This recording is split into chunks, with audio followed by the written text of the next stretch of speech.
Welcome, everyone, to Burgess Power Hour, and tonight is all about family, kill them or eat them. In other words, our holiday effective communication with our families and our friends over the holidays. So I just want to say thank you all for being on the call, and I'm going to mute everybody and see if that works. And if you want to say anything, which I hope you will, with this experiential power hour that we're going to have together, please just hit *6 on your phone, and that will unmute you. If for some reason it doesn't, I will take everybody back off of mute, and then you will be able to mute and unmute yourself with *6. So I'm going to go ahead, and I hear we have people from Arkansas and Hawaii and Florida and Georgia, and I'm not sure, before I mute everybody, where else are you people calling from, just so we can get a good count of where everybody is in the world right now. Miami. Yeah, Miami, Florida. Sylvia Latimer speaking. Blessings to all. You too, honey. More Thank Miami. you. More Miami. All right. All right. Go Heat. Oklahoma. Oklahoma. Wow. Boca Raton. Boca Christina. Raton. Christina. Yes, Hi. Hi. Hi. Where are you calling from? Oklahoma City, Edmond, Oklahoma. Okay, awesome. And then we've got Arkansas and Hawaii in the house. I think Hawaii wins so far, as far as long distance from where I'm at the moment. But anybody else want to call out where you're calling from before I put us on mute? Okay, so I'm going to try. Say again? Okay. I'm going to put us all on mute. We'll talk about our holiday, our families, our communication, and I hope you enjoyed my blog if you got to read that, but also to see that holidays in December for most people can be trying for a lot of different ways. That's why I really wanted to make this power hour about family and friends and holidays and communication. So oftentimes I know that when we get into going back to our homes or meeting with people that we haven't seen in a while, or maybe we just get depressed because things are different than they used to be. There's just a lot of things that happen over the holidays. So I'm going to go ahead and mute us now.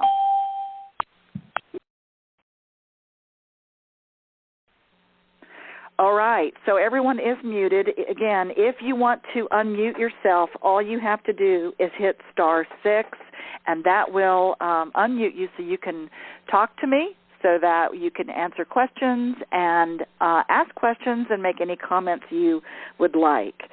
So tonight, family, kill them or eat them. So our holidays can be trying sometimes and fun and stressful for some people. And I do know that oftentimes it's been my experience that when I get together with my family or with people that I haven't seen in a while, or even if I have seen them, oftentimes our family dynamic plays out, whether we're with our family or not. But a lot of times we get together for these events over the holidays, especially if we're sitting around a table eating, or we're unwrapping gifts, or we're at an event with our friends and family. Sometimes our communication can be a little bit challenged. So whenever we go back into our family of origin, meaning that let's say that we go back to our homes that we grew up in, or let's say that we visit our friends or our family that we've been with for a long, long time, or let's say they're coming to our house. Whatever it is, whatever is happening in your life right now with the holidays, or what you normally have happen, oftentimes what will happen is you will go back to that dynamic, that communication, or that subconscious dynamic that happens when there's family around, when there's people around that that you have a history with.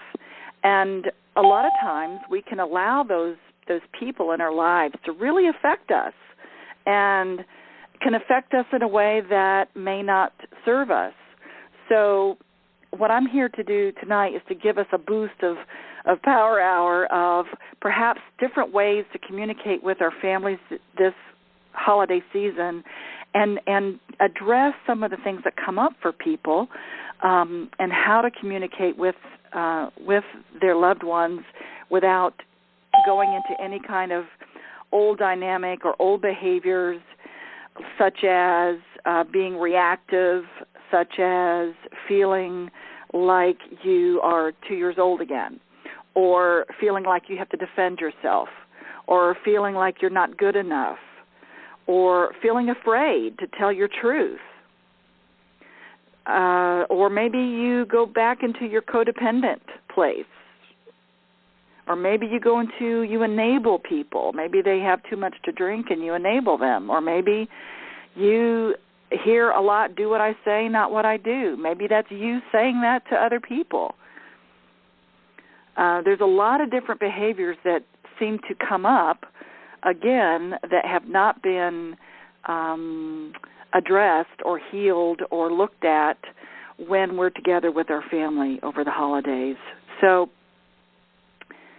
let me just start off by saying there is a difference between responding to people in your sphere, in your world, and then reacting. Most of the time, it's been my experience that when we get around family, it can get rather reactive, meaning we don't take the time to respond to being present with that person.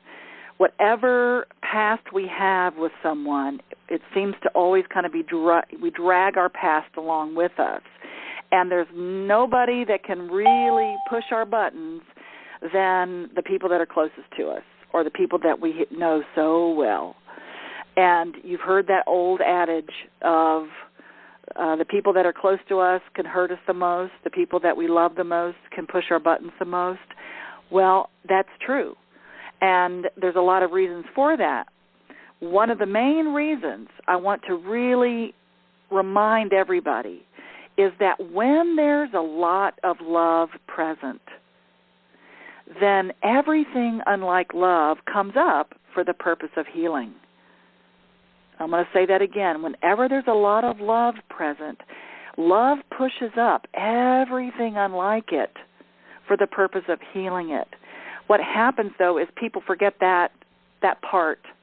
They forget the healing part because we get all reactive when someone snaps our head off or says we're doing it wrong or we're not good enough or maybe we're afraid to speak our truth or maybe we haven't really reached our full potential yet and maybe we're embarrassed, maybe we're ashamed, or maybe we're judging them or they're judging us.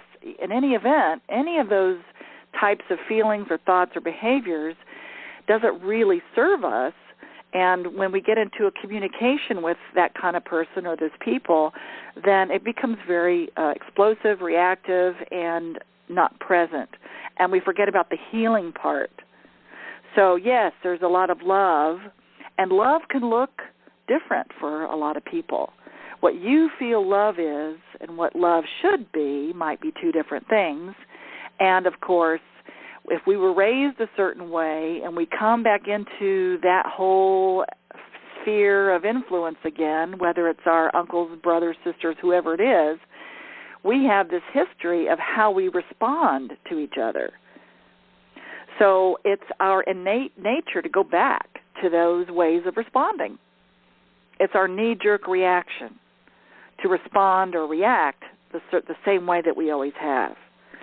So it's up to us, really. You have a choice to when you come together with your family this holiday season, is you have a choice on how to respond and how to communicate and what is appropriate and what's not, and how you can behave and what you can say and how you can stay conscious with your choices without being attacked or dragged down to different kinds of conversations that just don't feel good. So one of the things that I do in our Essence of Being programs, we have a lot of different programs, but one of the main things is taking responsibility. taking responsibility for your thoughts and your beliefs and your actions. Now, people get all mixed up about this because when you're with your family in the holidays, things just kind of happen, right? No. What happens is, again, you're attracted to the same dynamic, the same conversation, the same kind of feelings that you had before in the past. So what I'm talking about is a little different. I'm talking about if you take responsibility that you have your own beliefs, your own thoughts, and your own actions, then that's really all you're responsible for. You are not responsible for the happiness of your family. You're not responsible for their feelings. They're not responsible for yours. That's the hardest thing for many people to really grasp, especially around the holidays. So the thing I want to share with you is anything, just to remind many of you who have taken my programs, but those of you who haven't, to also remind you that you can go below the line. And what I call this is below the line behavior, where you go into blame, where you blame people in your life for your situation, or you blame them for the way you are or what they're saying. You blame them. You can also go into shame. A lot of people go into shame around the holidays. And the shame part is feeling, again, not good enough, you're not doing it right, you're embarrassed, maybe you haven't fulfilled your potential, you don't want to hear it again from your family about XYZ that you've heard a million times, about why you're not where you're supposed to be. Or maybe this is just your own bubble talk is what I call it, the unconscious thoughts that keep you from getting what you want. It's those little things in your head that you say to yourself. Maybe your family, maybe they don't say this. Maybe you say it to yourself and it just shows up even more when you're with people that you love. Wishing that you could be in a different position. Wishing you had more of whatever you want, fill in the blank. So going into shame really does not serve you at all. And blaming other people gives your power away. When you blame other people for the situation that you're in, or your thoughts, or your beliefs, or your actions, then you gave your power away to them. So one of the things I want you to remind yourself when you're with family this holiday season is to not go into shame and not go into blame. If the minute you start blaming somebody, the government, each other, your coworkers, whatever it is that you want to go into blame about, you're giving your power away over to them because you're saying to them, I'm a victim and there's nothing I can do about it. And it's not a real, authentic way to change. You really can't do anything about it. And it makes you feel stuck. So when you go into shame, same thing. You feel stuck. You've given your power away as well. So anytime you go visit your family or they come visit you, just remind yourself, I'm going to stay above the line. I'm going to be above the line this time with my communication, and I am not going to allow anybody to talk to me in a certain way, or I am not going to have anything that they say affect me that will keep me from being my true, authentic self, which is powerful,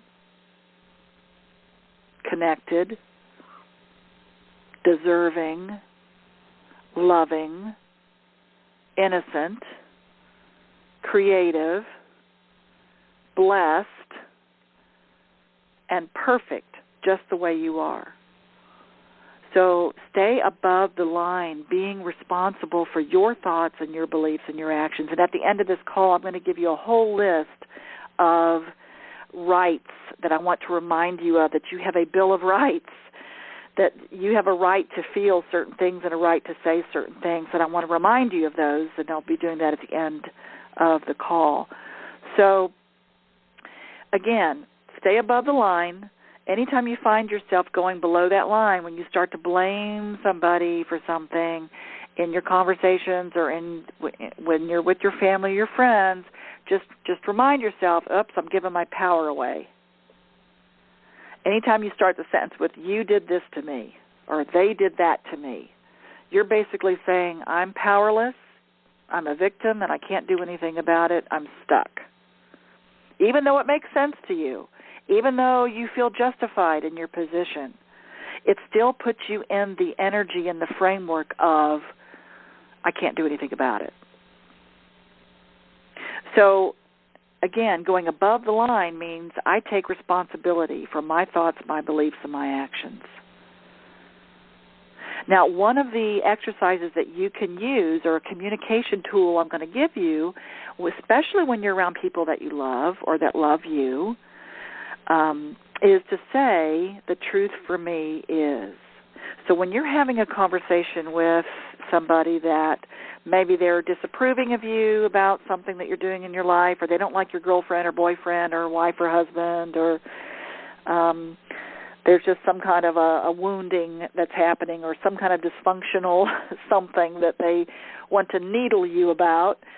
What you can say is, the truth for me is, and you say whatever it is that you want to say, because if you phrase that to that person, they cannot argue that. They may not agree with what you're saying, but they cannot argue or not defend, or you cannot defend, let me rephrase that, you cannot not defend your position, because you're saying, hey, that's the truth for me.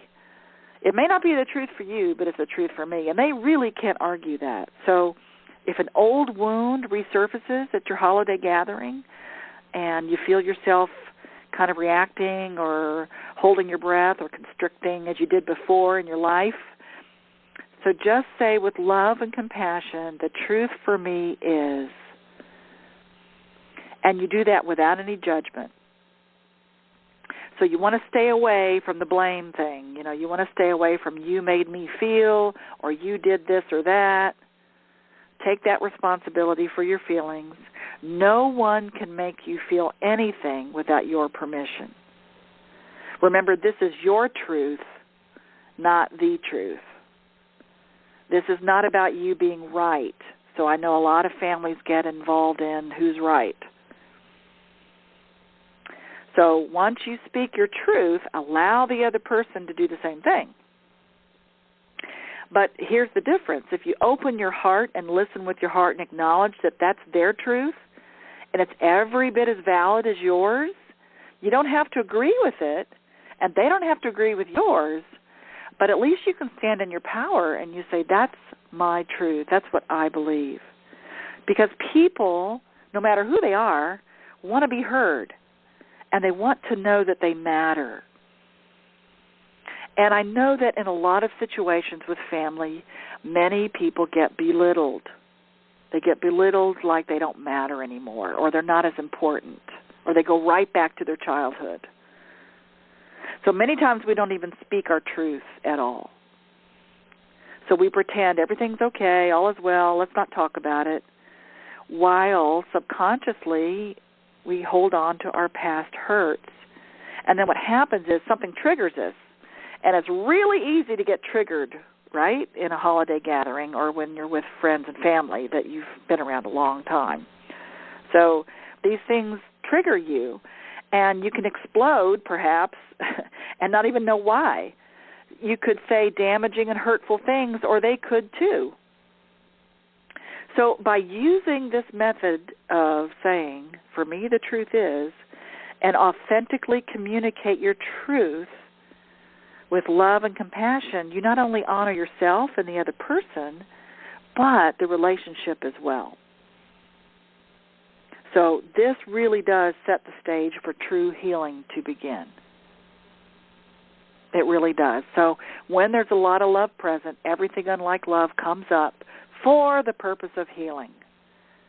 Please remember that part.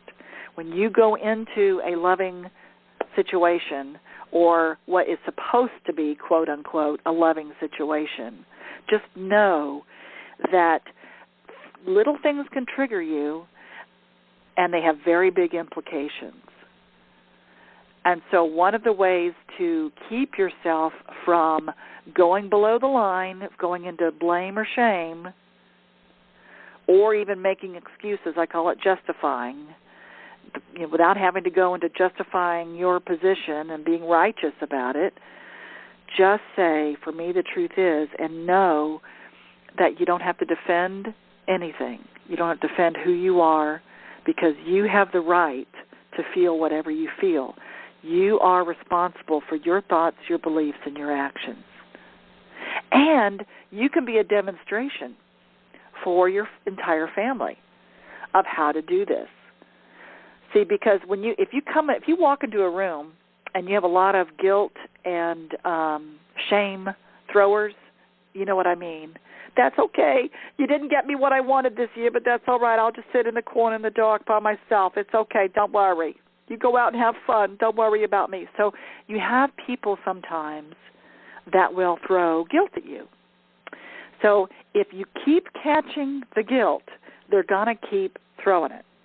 If you catch the shame, they're going to keep throwing it. So the thing to do in that type of situation is do not catch it. Just sort of duck. It's an emotional and energetic duck. Duck away. Don't let it come into your space. Don't let it come into your energy field. Don't let it come into your heart. And one way that you can do that, or how you can do that, is when you walk into your holiday gathering, put up a mirror around you. Now, this is an energetic mirror that you can put up. Just try it. It'll be fun.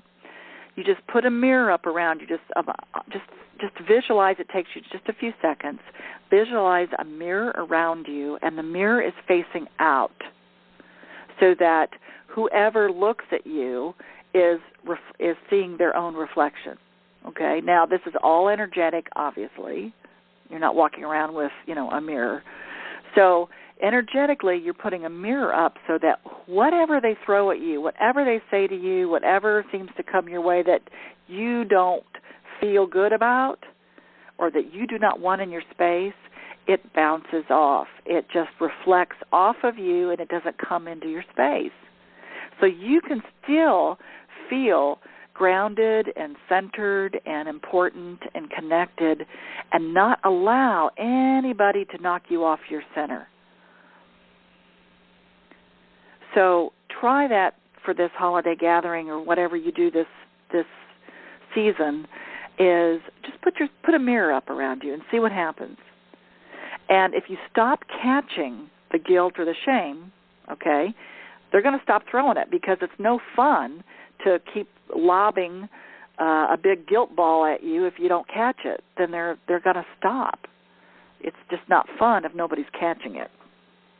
So that's another thing that you can do, is just not catch it energetically or emotionally. So be present with your family. That's another way to do it. So the truth for me is one technique. The mirror is another technique. And being present with that person and these people is also a technique. Don't bring your past or your future into the room. So, let me give you for instance. When I was growing up, the way that my family loved me and showed endearment toward me was to make fun of me. So if I was being made fun of, if they teased me, if they told me things that were very hurtful, really, if anybody heard what they said to me, you would think they were trying to be hurtful. But it was their way of being endearing to me. And if they did not do that, that meant to me that they didn't love me. So I equated, as a young child and teenager on up, that if I wasn't being made fun of, then you didn't love me. Now, how is that going to show up in my life now, right? I mean, that's a little awkward, and whatever judgment you want to make on that. I mean, I had to look at that as part of the way I was raised. So it hurt me deeply what people would say, but I would laugh it off and I'd roll with it. It didn't feel good, but I knew that meant love to me. So once I left home, I was always looking for people to make fun of me because that meant love to me. If their endearment toward me was to belittle me, make fun of me, tease me, then I felt like, oh, okay, they love me. Until, of course, I realized my pattern and that was not really serving me anymore. So obviously I don't attract that or try not to attract that anymore. But that is something that I had to learn and figure out and heal. So for you, you might have a pattern of how your family has shown you love. And maybe it still serves you and maybe it doesn't. So I invite all of you to look at, how did my family show me love? How did I get my fill and full of love? How did I get that with my family? Or did I even feel that ever? And what does that feel like? And do I deserve it? Because I know that also that holidays can bring up a lot of sadness for people. It can bring up, apparently a lot of people pass away during the holidays because it can be a very lonely time. It can bring up sadness and feeling alone. And so maybe you reach out, maybe you don't. But the thing I want all of you to hear is that you are not alone, that you have the power to create whatever you want in your life, that you are connected, you are not alone, that all you have to do is tap into your higher self, your belief in whatever you call your connection, to not give up on yourself because you are important and you have something to say and something to do on this planet, that there is a reason why you are here. And maybe you'll find it, maybe you won't. Maybe you'll get a glimpse of it, maybe you won't. But the thing I really want you to understand, when you're with your family sometimes and with the people that you love, they can hurt you the most. And what I'm offering you is an opportunity for you not to allow that to happen, to be the demonstration to them on how to communicate, how to be authentic, how to tell your truth without judging other people.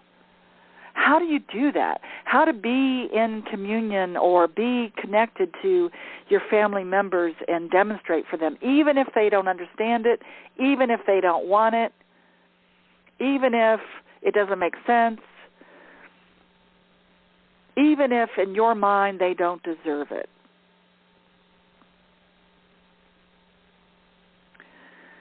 Because if you practice that demonstration of being authentic, of telling your truth without judgment, with compassion, holding them as innocent children, holding yourself as an innocent child, see the innocence within yourself, see the innocence within them. When you look at your family, see them as little kids, because they want the same thing you do. They want to be loved. They want to be wanted. They want to feel connected. They want to know that they're important. That's all anybody really, when it boils down to everything, of all the travels I've done over the thousands of people I've worked with all over the world, different cultures, different religions, different ages, everybody wants the same thing, is just to know that they're important, that they're loved, that they have a purpose in life, and they want to be happy. So there are blocks to that when we come together with our families over the holidays, and good friends as well. That they can trigger us as well. So one of the things that can block you from experiencing this and what can block you from being present with them is you're listening. Now, in my programs, in the Essence of Being programs, all the different ones we do, we definitely go into this quite a bit about listening to each other and how to receive love and how to give love and how to receive your abundance and how to receive what you really deserve and how to give and what that means, and that the energy of that is exactly the same. So I'm going to go down the list. Now I want you to, if you've got a pen and paper, you know that I like to do experiential stuff in my calls, but this is more of just to take notes for you to see, how do I block being present and listening to my family? So I'm going to give you several different blocks that we do. And I want you to write down if any of these resonate with you. Just write down the names of these blocks to listening, okay? Because what this will do, if nothing else, it'll make you more aware, and it will acknowledge, and perhaps you'll be able to identify when you're actually doing it, because you'll have this knowing and this knowledge of, oh, wow, I am not telling my truth right now, or I am definitely judging right now. So I am not being present, because the whole idea of being with family is to allow yourself to be connected, loved, whole and complete, and not looking for anybody to fill your hole, for anybody else to fill your void, because that is typical of what families do for each other, and that's what we think we're supposed to do for each other, is to make each other happy. But it can be very exhausting to try to make another human being happy when they are not making themselves happy, because we are trying so hard to fill up their hole, to give them what they need, that we forget about our own needs sometimes. And maybe sometimes we feel like we just can't give enough. It just is a never-ending bottomless pit, because it is. It can be a bottomless pit because it is not anybody else's job to make us happy, especially our loved ones. Now, I know as parents, we want to make our children. We want to really give our children guidance. We want to be able to give them a head start, to have a great life, to give them a sense of some wisdom of what we've been through and what we want for them. I understand that. But it is not our job, truly, in the bigger picture, in the bigger scheme of things, to try to make them happy. We can love them. We can see them as innocent children, and we can do the same with our parents, with our brothers, our sisters, with everyone. See them as innocent children and love them no matter what, because that's what we want, is love and appreciation and respect. So it really helps if we appreciate something about these people, because it raises our vibration up to a level where we can appreciate them, so they will be able to appreciate us. Try that too. When you go home, or when they come to you, or when you see them, pick one thing. Pick one thing that you appreciate about them, because that appreciation level will maintain your feeling place of appreciation. It will send out appreciation to them, and it is never wasted. Whether they rise to the occasion to meet and match your vibration of feeling of appreciation, that's great if they do. If they don't, that appreciation still goes on. It does not stop. It will go on to the next person, and to the next person, and to the next person. So it is never wasted.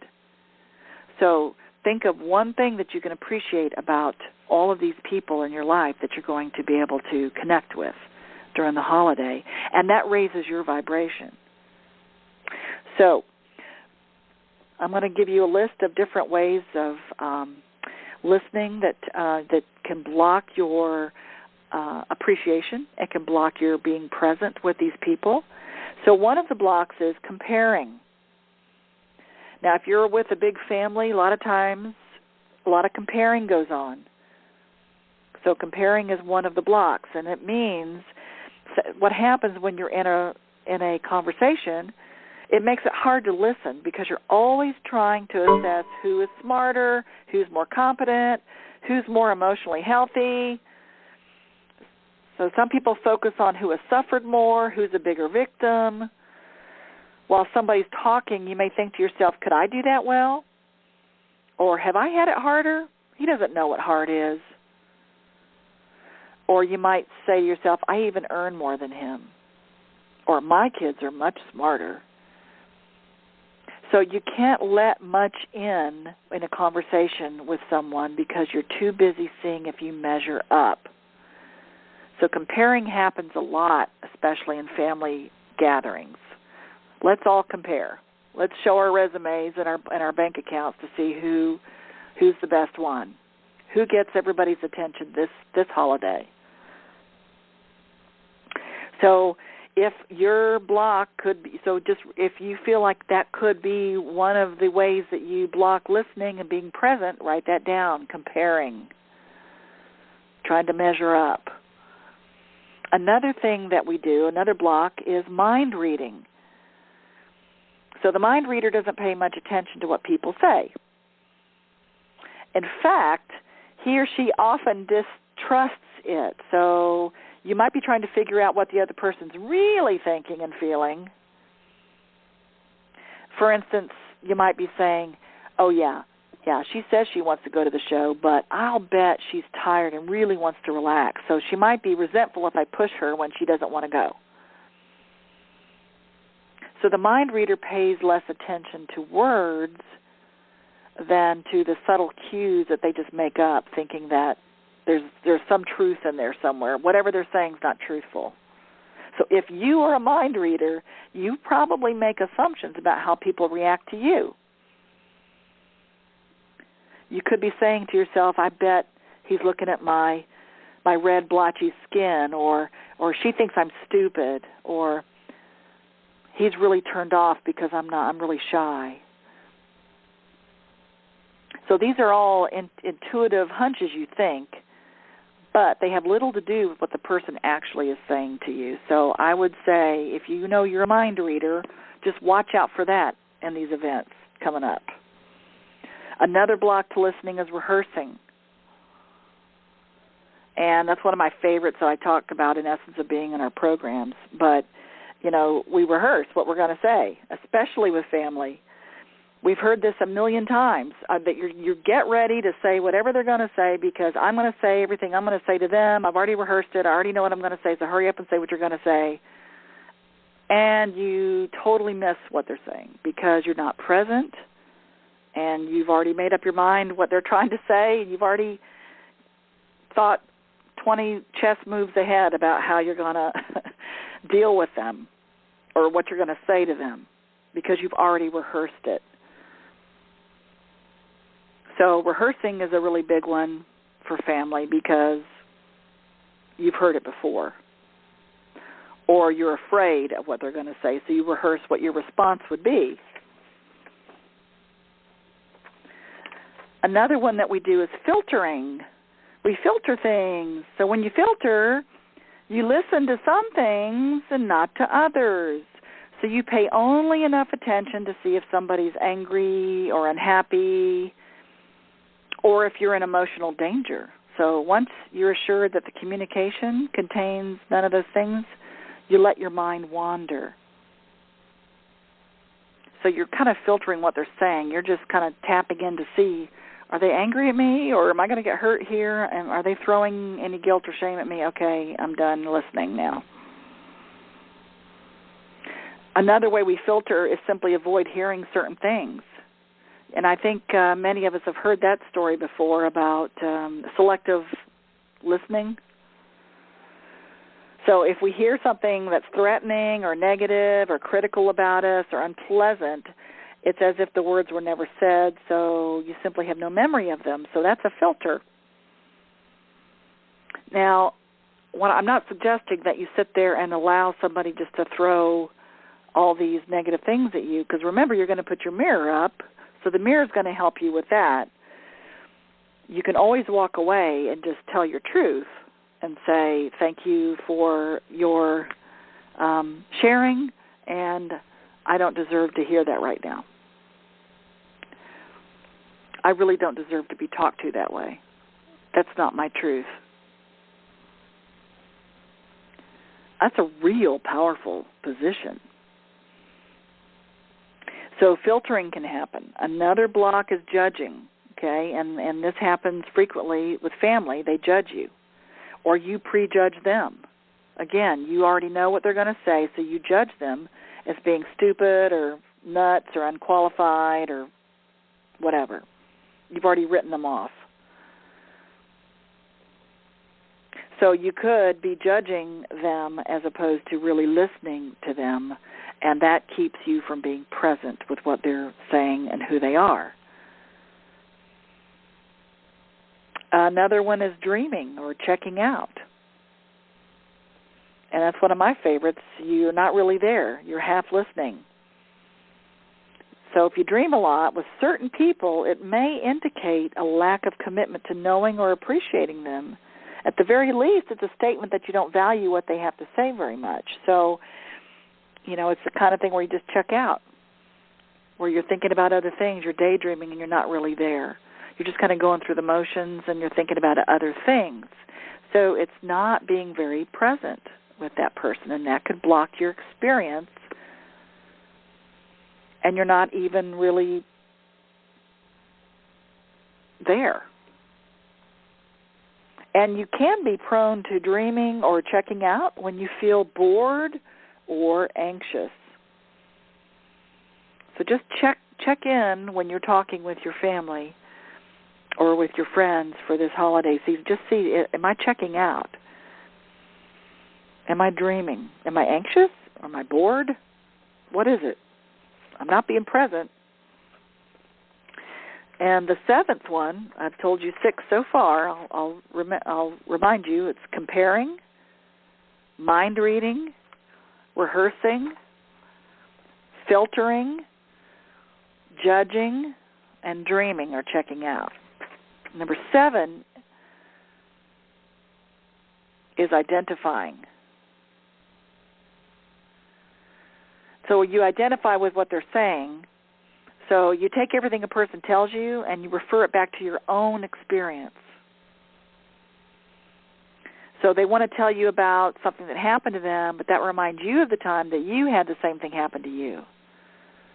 So you launch into your story before they can even finish theirs. So everything that you hear reminds you of something that you felt or done or suffered. So you really don't get to hear the other person because you're already on your own story. So that's identifying with someone and not really listening to them to start with. The next one is advising. So some of us are really great problem solvers, so we're really ready with help and suggestions, and I'm sure our families appreciate that, not. So you don't have to hear more than a few sentences before you begin searching for the right advice. So you may have not heard their feelings. You were just trying to help them, right? You're trying to be supportive, but you didn't hear the feelings and you didn't acknowledge the person's pain. So he or she still feels basically alone because you couldn't listen and just be there. So oftentimes we try to give advice, especially, or people try to give us advice, especially our families, when all we want to be sometimes is just a place to feel safe and be heard. So just remember that. Are you advising people? And the 9th one is sparring. This is really very common, especially in relationships and definitely in families. We spar with each other. So we argue and debate. The other person never feels heard because you're so quick to disagree. In fact, a lot of your focus is on finding things to disagree with. So you take strong stands, you're very clear about your beliefs, and the way to avoid the sparring is to repeat back and acknowledge what you've heard. Look for one thing that you might agree with. It kind of goes along with the same line of find one thing that you appreciate about that person. But look for one thing that you might agree with. A type of sparring is the put down. You become sarcastic, or they become sarcastic with you. They come up with these remarks to dismiss the other person's point of view. So it kind of looks like this. The put down it's a standard block to listening in many marriages. It quickly pushes the communication into stereotype patterns where people just feel hostile. And it becomes very familiar. For instance, let's say that Helen starts telling Arthur about her problem in a biology class, and so Arthur fires back, when are you going to have brains enough to drop that class? See, that's putting her down, right? Or let's say when Jim is feeling overwhelmed with the noise from the TV, he tells Rebecca, and she says, oh, God, not the TV routine again. So that's discounting and putting down that other person by not hearing what they're really saying.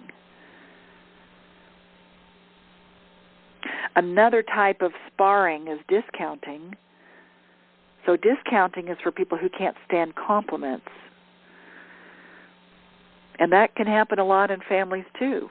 Oh, I didn't do anything. Or, what do you mean? I was totally lame. That wasn't good. I didn't do that right. Oh, that's really nice of you to say, but I could have done it better. Those are the kind of discounting that happens. And again, that keeps you from being present with the real person, and it limits your belief in who you are. So the basic technique of discounting is to run yourself down when you get a compliment. And if you do that, the other person never feels satisfied that you really heard their appreciation. And he's right, you didn't. And we go into that quite a bit in our Essence of Being programs. But if you could just remember that when someone gives you a compliment, go ahead and receive it, even if you think they want something for it, even if you don't believe it. Just say thank you, because you give the energy back to that other person. You're giving something back to them by you receiving it, and vice versa. And I had a whole power call about that particular thing, so I'm not going to go into that right now, but that's part of the sparring block to listening. We don't take in the real truth about us. So another block is being right. Being right means you'll go to any length, twist the facts, start shouting, make excuses, call up the past to avoid being wrong. You can't listen to criticism. You can't be corrected. You can't take suggestions to change. Your convictions are unshakable. And since you won't acknowledge that your mistakes are mistakes, you just keep making them. So this is what we call righteous. It's okay to be right, but my question always is, would you rather be right or happy? So if your answer is I'd rather be happy, then the righteousness of always being right and defending yourself down to the going down with the ship the whole time doesn't really serve you. The other block to listening is derailing. And what that means is you derail the conversation because you get uncomfortable with the topic. So you joke it off. So you know those types of people, and maybe you're one of them. You joke it off. That means, whatever. Ha, ha, ha. You respond to whatever's said with a joke or a quip in order to avoid the discomfort or the anxiety in seriously listening to that other person. It makes you uncomfortable, so you joke it off. And that can block you from being present.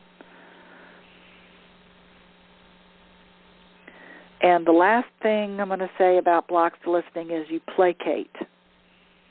You could be placating. Yeah, right, absolutely. Yeah, I know. Yeah, of course. Yep, that's right. Yep, good. Yep, next. So you want to be pleasant and supportive, and you want people to like you, so you agree with everything.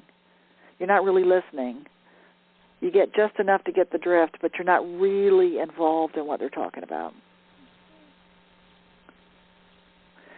So to summarize, comparing, mind reading, rehearsing, filtering, judging, dreaming or checking out, identifying, advising, sparring, being right, derailing, and placating. Can any of you identify any of those with your family communications that you have? So if you want to share anything at this moment, or ask a question, or give me an example, or something like that, feel free just to hit *6, and that will unmute you.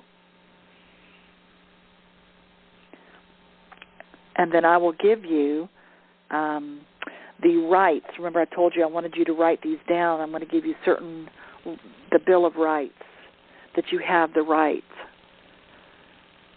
especially in a holiday setting.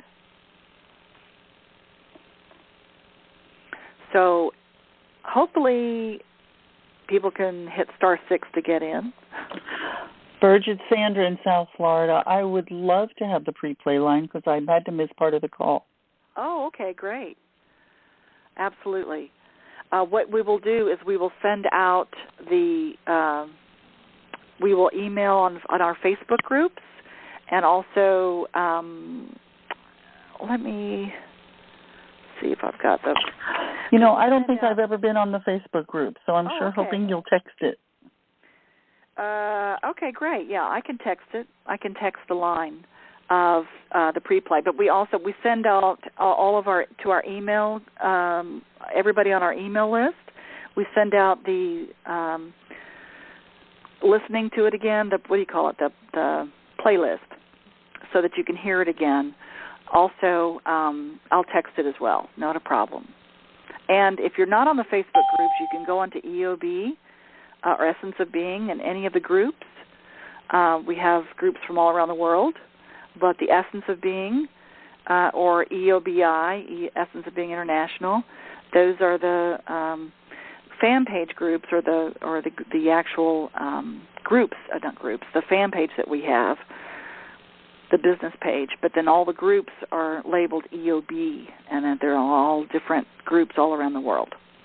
But we'll post it there. We'll also post it on our email campaigns that we send out, and also on our texting. We'll make sure you get the playback for sure. So I want to just say that every one of you has a right. You have a right to tell your truth. And remember to use the words, "For me, the truth is." Be present. Take responsibility for your thoughts, your beliefs, and your actions.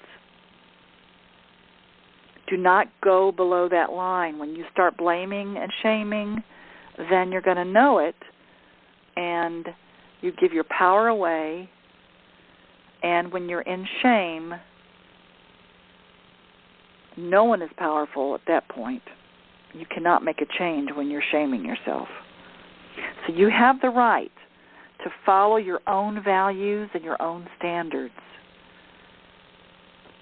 Just because you turned out to be somebody different than what your family thought you should be does not mean that you do not have the right to be who you are. I have the right to recognize and accept my own value system as appropriate. So whatever values you have the right to that. I have the right to say no to anything when I feel I'm not ready, or if it's unsafe, or it violates my values.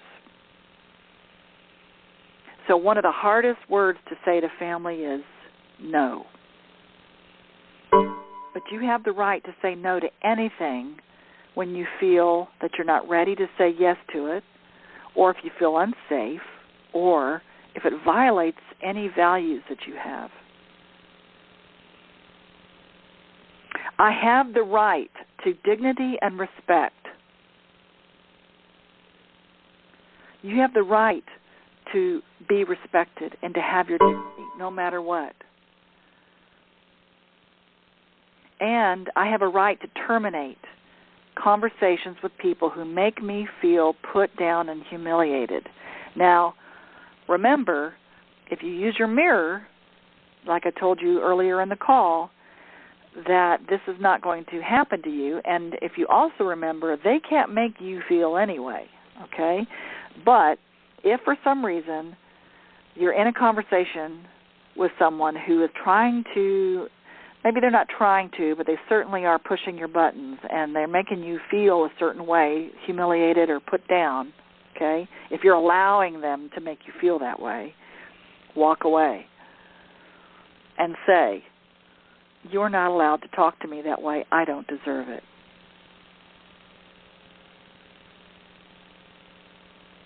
And just walk away. I have a right to make my own decisions. I have a right to have my needs and wants respected by others.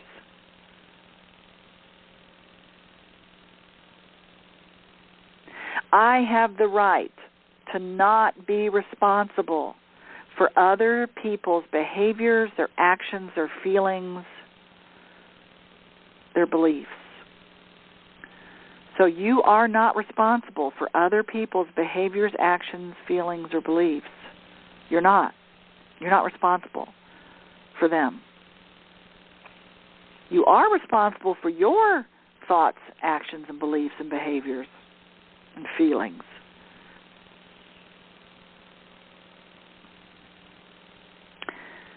I have the right to have my needs and wants respected by others.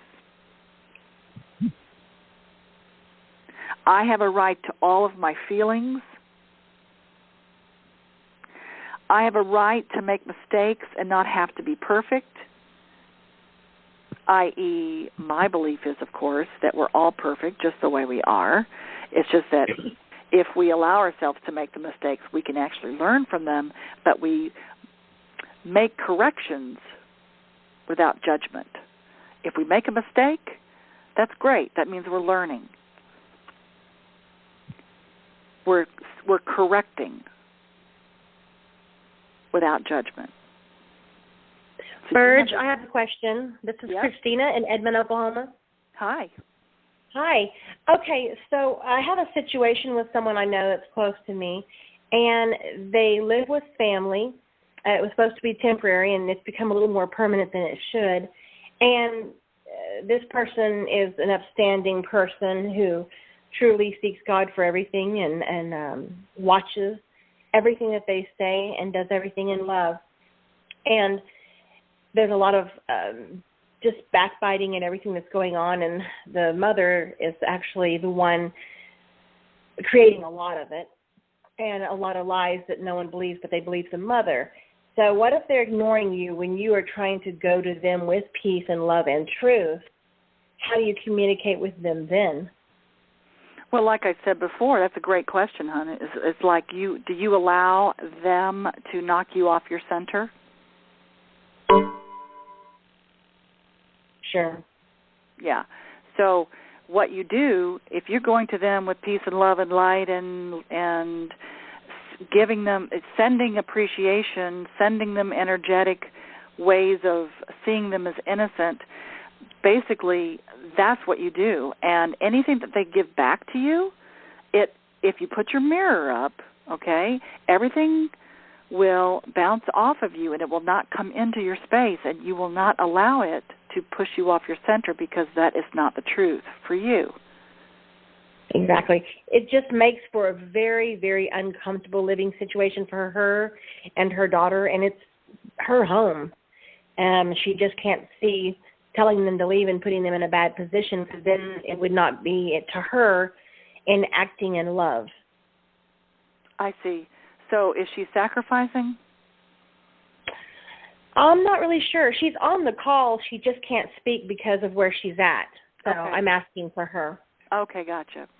Well, it's if I'm understanding it correctly, it sounds like there's fear there in order to speak up and tell the truth, tell her truth. Would that be accurate? Sure. I think she fears it coming back in a negative fashion that could be harmful, whether it be mental or physical. Okay. There's already a huge wedge, and I don't know. Mm-hmm. Okay. So, again, in a situation like that, there are parameters, and there's not an easy bullet necessarily of saying just do this and everything will change. However, one thing I always go with when there's a situation like that is you decide for yourself, am I sacrificing my own happiness for other people, which is extremely codependent, meaning that other people come first before me, and do I trust that I am truly protected and all is well, and that the universe or God or whatever you want to call higher power or great spirit or energy or whatever you want to call that is basically the universe has got my back, that I can tell my truth, and if I do so by telling it without judgment and with compassion, then that's exactly standing in my power.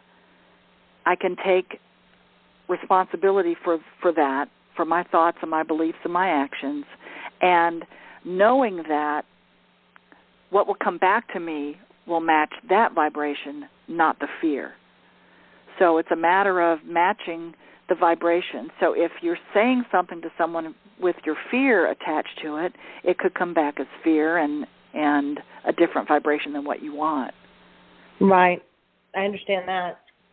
Yeah, so if you say to yourself, I am important, if this person says to herself, I'm important, I matter, this is my truth, this is how I feel, and this is what my resolution is. Yeah, I definitely think that is it. The retaliation was really the only thing that is her biggest concern.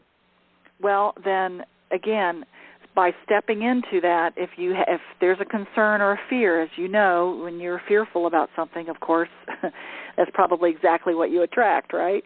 So right. The thing going through the fear is saying, okay, that could happen, but I don't want to focus on that. I'm going to focus on the fact that I'm telling my truth, and this is going to shift things for the highest good for all concerned. I always add that to everything that I say. Whatever I do or say is going to be the highest good for all concerned.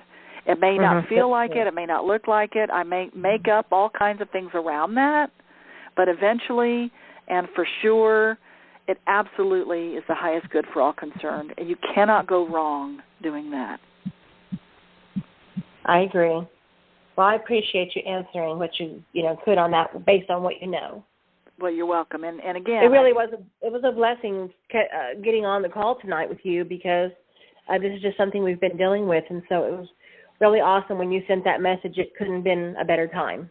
Oh, good. Well, see, the highest good for all concerned. You're in the right place at the right time, and practice the mirror, okay? It really, really works. Gotcha. Okay, and the fear part, again, fear and love. Those are the two choices that we have. So I understand there's some fears that people have around standing in their power, telling their truth, afraid of certain things that could or couldn't happen. And again, what's the most important part is to stand in your power and tell your truth, and everything from that will eventually, if not immediately, shift. Well, and I support 100%. Tell your friend or whomever that is. Her name is Vicki. Vicki? Yes. Okay, Vicki.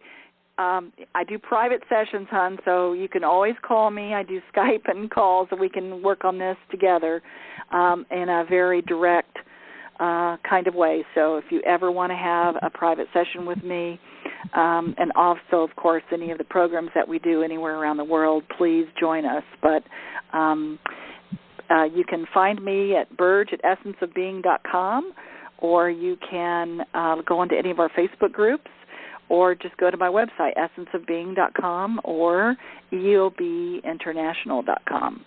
So, but if you want to just email me and you want to set up a private call or Skype call or session that I do, feel free. It's Burge, BURGE, @essenceofbeing.com.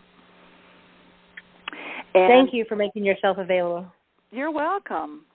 That's my thing. Sure. That's what I do. Okay. I gotcha. Yeah. I've been doing this for 36 years now, so I'm old and loving it, all right?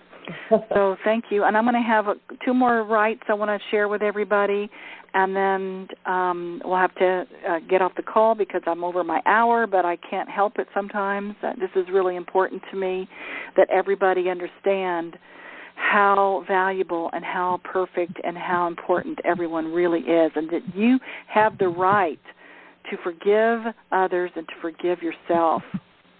And you have the right to be in a non-abusive environment. Praise God. I'm sorry? I said praise God. And will you be posting these Bill of Rights somewhere? That's a great idea. That is a great idea. I think I will. When we send out the Power Call replay line, I'll post that on there as well as on our Facebook, as well as our emails when we send out the newsletters that we have. If you're on our email list, you get our newsletters with the replays of every Power Call that we do. And I do these Power Calls every third Wednesday of every month.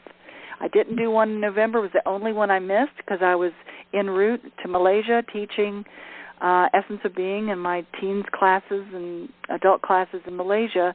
So I was caught in between. I was over the pond, as they say, during that time. But every third Wednesday of every month, I do these Power Calls.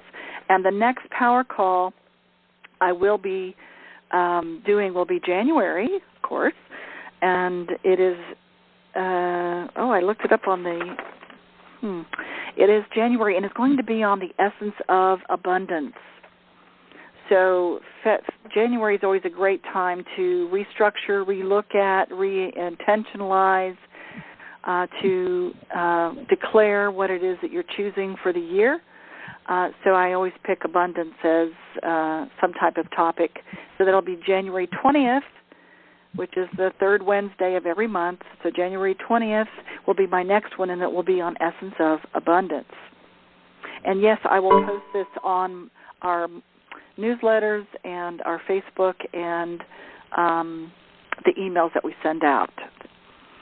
So the last thing I want to just remind everybody about is that if you're in the Atlanta, Georgia area for the holidays, we are doing an Essence of Love little party, kind of a preview about Essence of Being, but it's more of an Essence of Love kind of a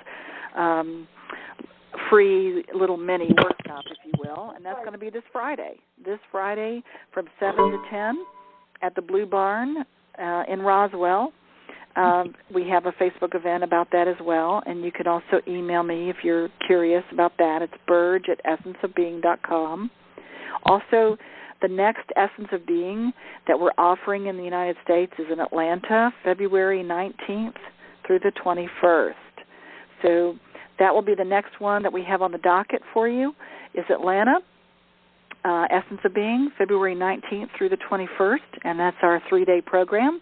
It's our flagship program. We have a ton of others, but that's the one that starts the whole process for everybody. So I know that it's a busy time, and I appreciate your time, and I appreciate all of you on this call, and I really, really wish you and your friends and your family the most joyous holiday season to just open up and share and be real with each other and connect on a way of healing and loving and connecting on a very, very soulful level, because you never know what's going to happen the next day. So take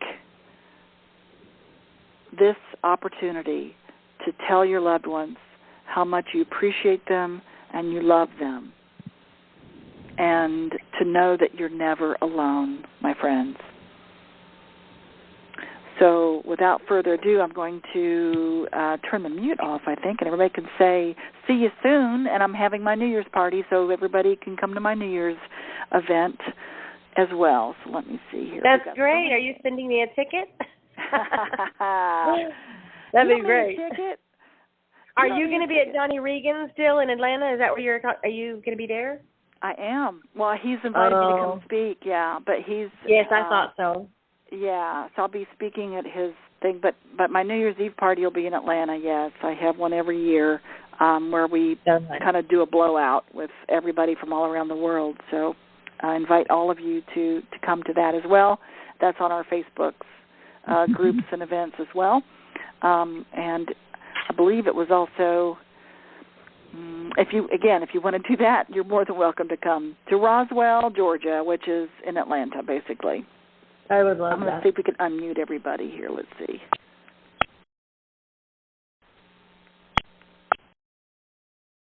Okay, we're unmuted, everybody. So let's just say, see you soon. Happy holidays from wherever you're calling from.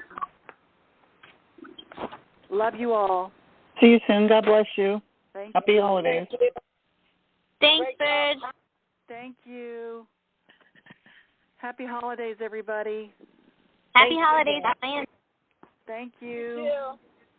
Miss you all. Good night. Love Good night. you.